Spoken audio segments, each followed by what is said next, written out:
Eh bien, je veux vous parler aujourd'hui de prendre la décision d'être une personne plus excellente. Restez donc avec nous à l'écoute parce que le programme d'aujourd'hui pourrait vraiment vous changer la vie.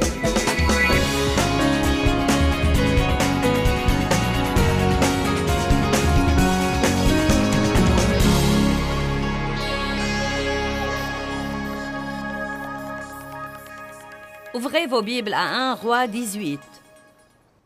La troisième session de notre série sur Vivre avec excellence et intégrité, car je crois qu'une personne excellente finit ce qu'elle commence. Ce n'est pas difficile de commencer quelque chose. Il y a toujours un enthousiasme qui accompagne tout commencement. Mais il faut un vrai homme ou une vraie femme de Dieu avec une vraie détermination pour mener les choses à bien, surtout quand vous essayez de faire quelque chose sur le conseil de Dieu, car la dernière chose que le diable veut que vous fassiez, c'est d'être un chrétien obéissant. Il n'est pas content que vous soyez un chrétien, mais il ne veut pas que vous soyez un chrétien obéissant, car si vous devenez un chrétien vraiment obéissant, alors le ciel s'ouvrira et vous commencerez à expérimenter l'accomplissement de toutes les promesses de Dieu.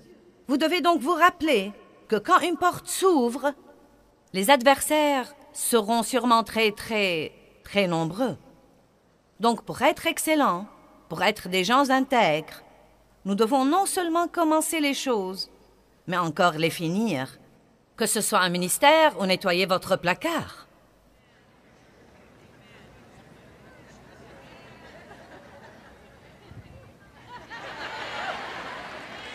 Ou bien nettoyer votre garage. Vous préféreriez que je n'aborde pas ce sujet, n'est-ce pas?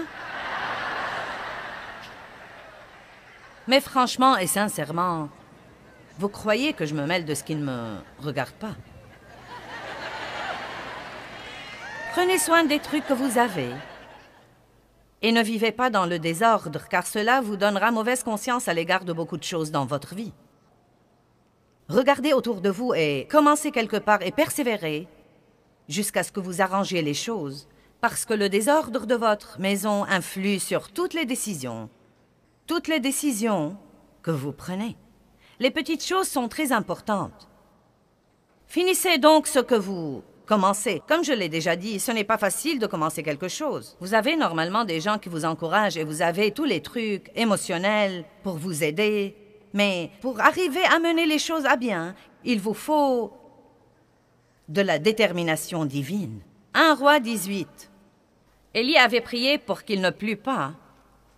Et la Bible dit qu'il ne tomba pas de pluie pendant 3 ans et 6 mois. Puis Élie pria qu'il plût, et il a dit au roi méchant Achab, dans le verset 41. Élie dit au roi Achab, « Monte, mange et bois, car il y a un bruit d'une abondance de pluie. » 1 Roi 18, 42. Et Achab monta pour manger et pour boire. Et Élie monta au sommet du Carmel, et il se courba jusqu'à terre et mit sa face entre ses genoux. Or, quand il a dit à Achab qu'il allait pleuvoir, il ne pleuvait pas encore, et il n'y avait aucun signe qui montrait que le temps était à la pluie. Il lui a dit donc ce que Dieu lui avait mis dans le cœur, et il parlait strictement par la foi. Et vous allez voir, dans un instant, la puissance de la foi. Et il dit à son serviteur, « Monte maintenant, regarde du côté de la mer. » Le serviteur monta, regarda, et dit, « Il n'y a rien. » Et Élie lui dit, « Retourne. » Et il le dit 7 fois. Maintenant, de peur de passer vite sur ce verset sans en profiter, pensez-y un petit peu. Élie avait dit à Achab, « Tu ferais mieux de partir d'ici, il va pleuvoir. Ça ne m'a pas l'air d'un jour de pluie. » Élie se met donc à genoux et commence tout de suite à prier. Et envoie son serviteur à la cime de la montagne, et je crois que c'était plutôt un trajet très fatigant.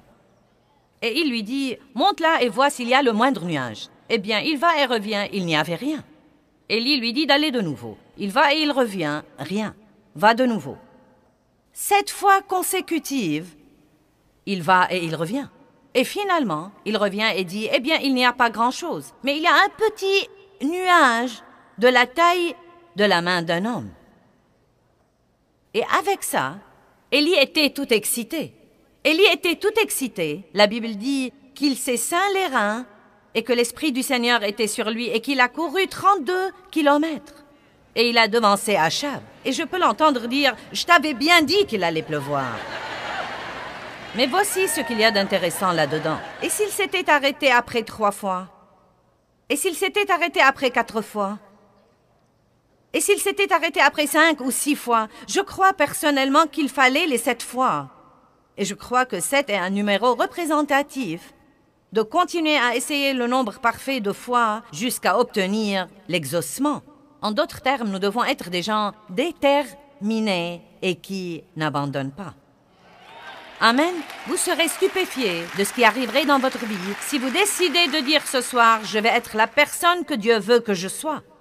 Je vais faire ce que Dieu veut que je fasse. Je vais avoir ce que Dieu veut que j'ai et je ne vais surtout pas abandonner. » Vous devez vous attendre à l'opposition. Ne vous attendez surtout pas quand vous faites ça, hein. Vous savez, à flotter sur un nuage de gloire et à chanter l'Alléluia en chœur toute la journée. Il va y avoir une opposition. L'ennemi va venir contre vous. Il ne veut pas du tout que vous fassiez des progrès. Mais si vous refusez d'abandonner, il n'y a pas une seule qu'il puisse faire. Car si vous dites « Je vais recommencer, et je vais recommencer, et je vais recommencer, et je vais recommencer, jusqu'à ce que j'ai finalement un exaucement », vous serez stupéfiés de ce qui va arriver. Pierre a dit à Jésus, c'est relaté dans Matthieu 18, « Combien de fois devrais-je pardonner à mon frère ?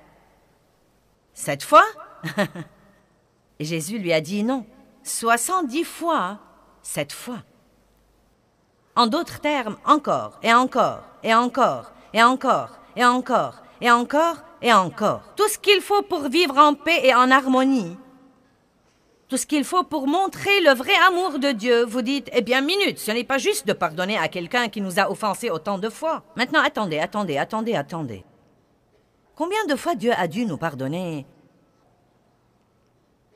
Et pour la même chose aussi. Je ne peux même pas imaginer combien de fois Dieu a dû me pardonner pour avoir dit des bêtises. Plusieurs fois la semaine passée et probablement 2 ou 3 fois aujourd'hui. Et il continue à nous pardonner, parce qu'il ne perdra pas espoir en nous.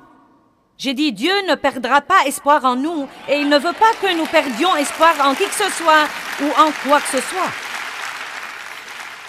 Cessez de faire la mauviette. Eh bien, j'ai attendu longtemps et ça devient vraiment trop dur. C'est pourquoi vous êtes là ce soir. Pour vous débarrasser de ce sentiment. Et pour être fortifié et dire, je peux faire tout ce que je dois faire dans la vie. Que tout le monde dise, je vais finir ce que je commence. Laissez-moi vous dire quelque chose. Et c'est important, commencez par les petites choses.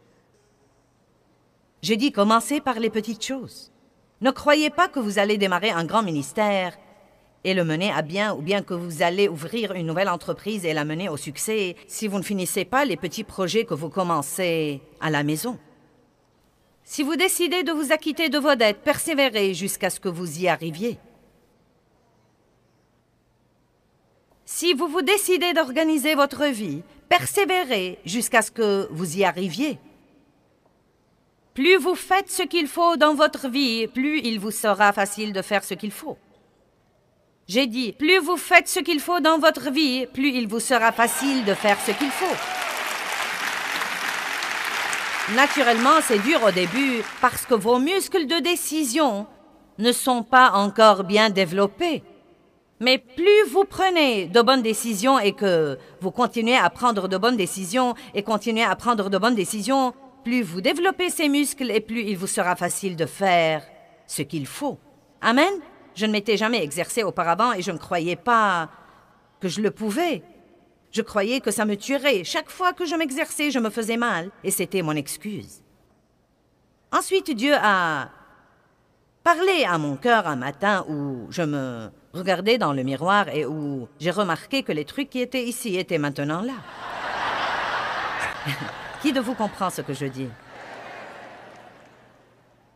Et donc, vous savez, Dave et moi vieillissons, mais nous croyons qu'il y a beaucoup de bien que nous pouvons encore faire et pendant le temps que Dieu nous donne à vivre, nous voulons porter beaucoup de fruits. La Bible promet même que vous pouvez porter plus de fruits dans votre vieillesse que dans votre jeunesse. Et donc, nous nous en réjouissons à l'avance. Vous savez, il paraît parfois que quand vous êtes là depuis longtemps, les gens ont tendance à avoir confiance en vous parce qu'ils ont vu une certaine consistance. Et comme vous le savez, nous avons enseigné la parole de Dieu pendant 32 ans. Et nous étions là, et nous étions là, et nous étions là, et nous étions là, et nous étions là. Et donc, je crois que notre ministère a vraiment une bonne réputation. Il y a des gens qui essayent de la ruiner, mais je crois que la plupart d'entre vous connaissent notre cœur et savent que nous essayons d'aider les gens. Et donc, nous sommes dans une étape importante de notre vie.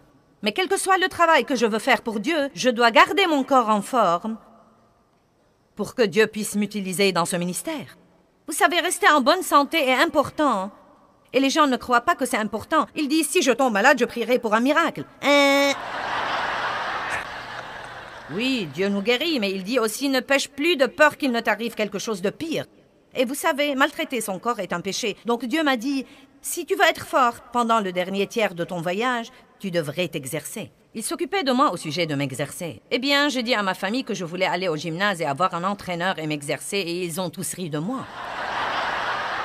Non, mais à haute voix. Ils ont ri de moi. Oh oui, ça va durer une semaine. Bien sûr. Dave trouvait que c'était si drôle qu'il est allé avec moi la première fois pour rire quand on allait m'évaluer. Oui. Eh bien, c'était vraiment dur au début. Et j'avais tellement mal que je ne pouvais ni m'asseoir sur le siège des cabinets, ni me lever. Je ne pouvais ni m'asseoir sur les chaises, ni me lever. Non, mais c'était vraiment incroyable. Oh, mon Dieu! Quand vous n'avez jamais rien fait pour aucune partie de votre corps et que vous vous lancez dans un de ces programmes d'entraînement, vous êtes comme « Non, mais j'ai eu mal dans les endroits que je ne savais pas qu'ils existaient. » Mais je m'étais décidée, et c'est étonnant ce qui arrive quand vous vous décidez. Et ma famille m'a en fait rendu service en se moquant de moi, car dès que vous me dites que je ne peux pas faire quelque chose, je vais vous prouver que je peux le faire.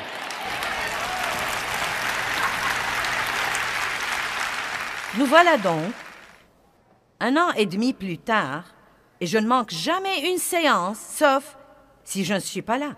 Et ça a été une des meilleures choses. Maintenant, ça fait partie de ma routine. Je ne m'efforce même pas d'y aller, au contraire, j'ai hâte d'y aller. J'aime ça, ça me stimule, mais c'était vraiment très dur au départ. Vous devez continuer malgré toutes les difficultés. Vous devez faire la même chose que Jésus avait faite dans le jardin. Quand vous savez ce que Dieu veut que vous fassiez, vous devez tenir bon et prier. Dieu, aide-moi à ne pas tomber dans la tentation. Je veux finir ce que j'ai commencé. Jésus a dit, n'irai-je pas à la croix? N'est-ce pas le but pour lequel je suis venu? Je ne vais pas abandonner maintenant parce que c'est dur. Je vais continuer et finir le travail. Prenez la décision de finir ce que vous commencez. Amen. Allons à Genèse 11. Nous parlons de l'excellence et de l'intégrité. Et nous disons que les gens qui en jouissent finissent ce qu'ils commencent. Ils ne restent pas assis à ne rien faire et à prier pour la promotion sans y mettre du leur. Maintenant, vous connaissez Abraham. Presque tous ceux qui savent un petit peu de la Bible mentionnaient Abraham. Et ils reconnaissent ce nom-là. Mais il y a un autre nom que vous ne reconnaissez peut-être pas, et c'est Terah. Terah était le père d'Abraham. Et ce qu'il y a d'intéressant à ce propos, c'est que Terah a eu en fait l'occasion d'aller au même endroit auquel Dieu a dit à Abraham d'aller. Mais il s'est arrêté en cours de route et s'est installé. Et Dieu a dû trouver quelqu'un d'autre que lui. Je me demande combien d'occasions Dieu nous donne et nous commençons, puis nous nous installons quelque part en cours de route parce que c'est dur. Et Dieu, à ce moment-là, utilise quelqu'un d'autre. Genèse 11, verset 31. Terah prit Abraham son fils, et Lot, fils d'Aran, fils de son fils, et Sarai, sa belle-fille, femme d'Abraham, son fils, et ils sortirent ensemble d'Ur en Chaldée pour aller au pays de Canaan. Mais ils vinrent jusqu'à Charan et ils s'y installèrent. Que tout le monde dise « Je ne vais pas m'installer ». Terah a vécu 205 ans et il est mort à Charan, là où il s'est installé. Je ne veux pas m'installer quelque part en cours de route, entre là où j'étais et là où je suis censé être. Vous voyez, la médiocrité est la moyenne ou au-dessous de la moyenne. Mais Dieu ne nous a pas appelés à être des gens médiocres ou des gens tièdes. Il nous a appelés à être des gens excellents. Et être excellent veut dire que vous devez toujours faire un peu plus qu'il n'est exigé. Juste un peu plus de ce qu'on attend de vous et la plupart du temps, juste un peu plus de ce que tous les autres font. Parce que c'est très commun aujourd'hui et même populaire de faire ce qui est facile et ce qui est confortable. Il suffit de lire les panneaux d'affichage et la publicité qui vous donnent l'occasion d'avoir tout le confort que vous pouvez imaginer. Et vous savez quoi? Tout le confort que nous avons, je ne suis pas très sûre qu'il nous aide autant que nous le croyons. Les gens aujourd'hui n'ont pas grand-chose à faire et ils se plaignent tout le temps. Pour laver les plats, nous pressons un bouton. Ensuite, nous nous plaignons car nous devons décharger les plats propres et les ranger. Nous jetons la lessive dans la machine à laver, nous pressons un bouton. Nous la mettons dans le sèche-linge, nous pressons un bouton, elle sèche. Ensuite, nous nous plaignons de devoir la sortir du sèche-linge et la ranger. Nous la mettons donc sur le cycle doux.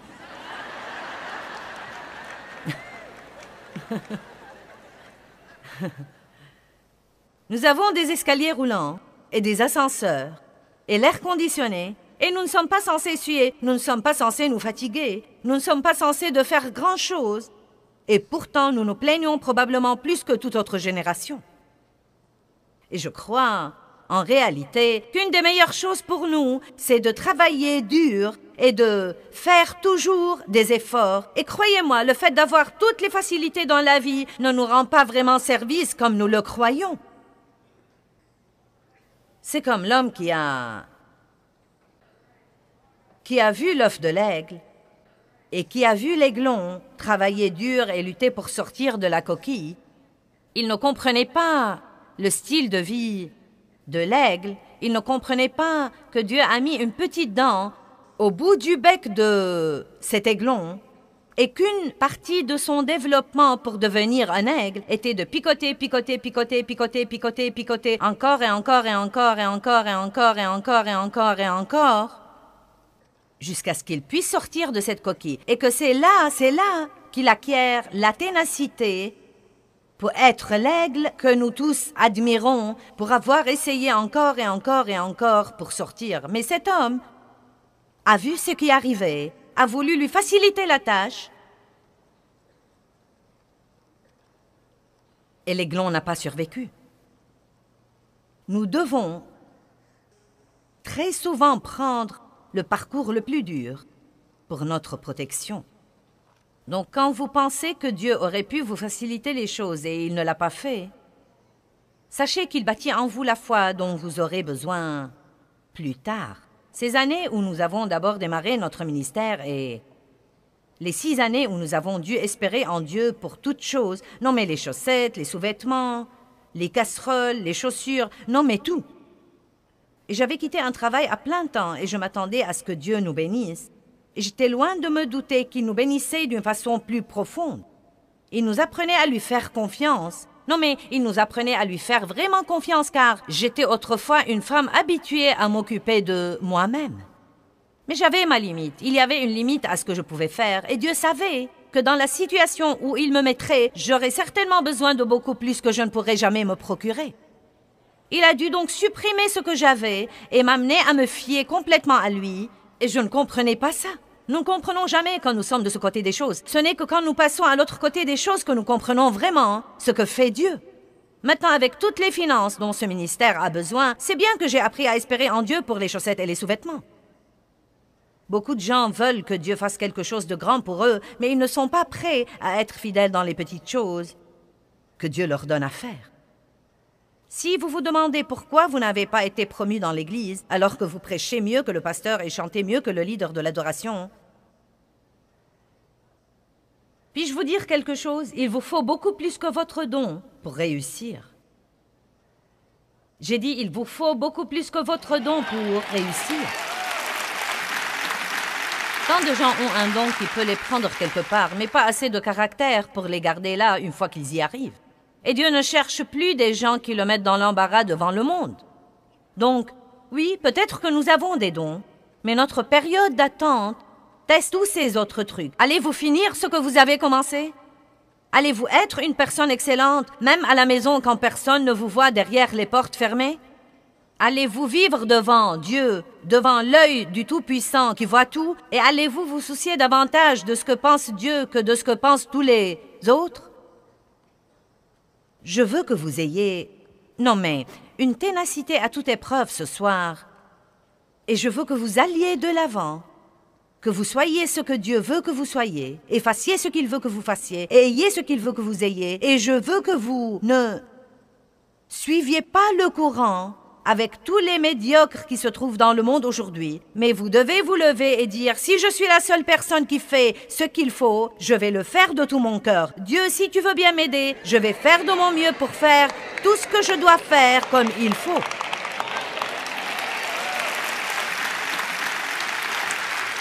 Je vais essayer encore et encore et encore.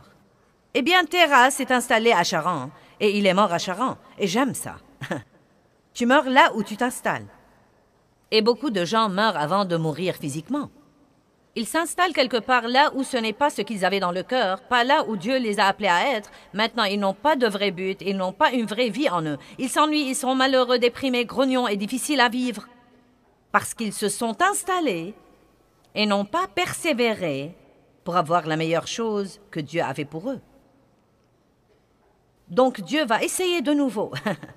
12 ans. Maintenant, à Charan, l'Éternel dit à Abraham, « Va-t'en pour toi-même, pour ton bien, de ton pays et de ta parenté et de la maison de ton père dans le pays que je te montrerai. Et si tu fais ça, je ferai de toi une grande nation, et je te bénirai d'une abondance de bénédictions. Je rendrai ton nom célèbre et éminent, et tu seras une bénédiction, et tu la prodigueras aux autres. » C'est quasiment la promesse la plus grande que Dieu puisse faire à quiconque. Mais Abraham a dû quitter tout ce qui le sécurisait, tout ce qui lui était familier, et il a dû partir quelque part dans la foi et la confiance en Dieu sans savoir où il se dirigeait. Ça a dû être dur. Mais il a persévéré et il a obéi à Dieu, et il est devenu l'homme avec qui Dieu a fait la première alliance et a béni les nations par lui. Vous n'avez pas la moindre idée de ce que Dieu peut faire par vous. Ne vous asseyez pas et ne restez pas bouche bée devant ceux qui montent en chair et ne dites pas « si seulement ». Vous n'avez pas besoin de souhait mais de volonté. Vous devez bien savoir que tout ce que Dieu fait pour une personne, il le fera pour une autre. Peut-être que vous ne prêchez pas, vous ne chantez pas, vous ne faites pas dans l'équipe d'adoration, vous n'avez pas votre entreprise, mais il se peut que vous l'ayez. L'essentiel, c'est que quoi que vous fassiez, vous pouvez le faire avec excellence et vous pouvez glorifier Dieu par ce que vous faites. Dieu ne nous a certainement pas appelés à la médiocrité, mais il nous a en fait appelés à être des gens excellents.